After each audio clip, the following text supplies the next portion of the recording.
Hello guys, welcome to my next blog. কেমন আছেন সবাই? আশা করি সবাই ভালো আছেন। এই ভিডিও কতদিন আগে কার ভাবলাম জানি অনেকে শেয়ার করি। আমরা কয় ফ্রেন্ডে মিলে একটা মেলায় গেছিলাম, আর মেলায় যাওয়ার পরে ব্যক্তির মাথায় তুললো যে এখন ব্যক্তিতে মেহেন্দির ছাপা লাগাইবো। যেটা কথা সেটা কাম, তোমরা ব্যক্তিতে একটা একটা করে ছাপা নিলাম।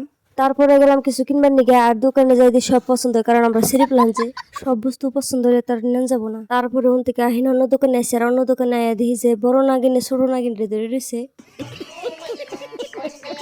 কইতাছে যে অগ দুজনের মধ্যে কারে বেশি ভালো দেখাইতেছে। যাই হোক, তারপর আয়া পেলাম খাইবার নিগে। আর এখানে বস্তু আমি আগে দেখছিলাম না, খালি রিলসে দেখছি, তো সেই জন্য খাওয়ার জন্য বেশি এক্সাইটেড আসলাম। আসলে বহুত খাইতে টেস্টি আসাল, বহুতই ভালো লাগছে খাইতে। খাওয়ার পরে আয়া পেলাম ফাংশন দেখবার নিগে, আর এনে র্যাপ সং ড্যান্স এগুলো হইতেছে। ফাংশন দেখবার নিগে বহুত দূর দূর থেকে মানুষ এসে।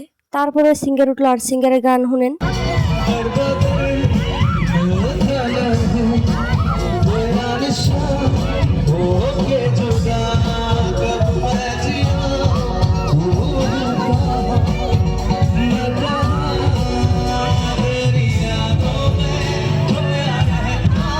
বাই দ্য ওয়ে, ব্লগ আজকের জন্য এখানে। আর এখানে ভিডিও পাইবেন নিয়ে ফলো করবেন, শেয়ার করবেন, কমেন্ট করবেন। Thank you.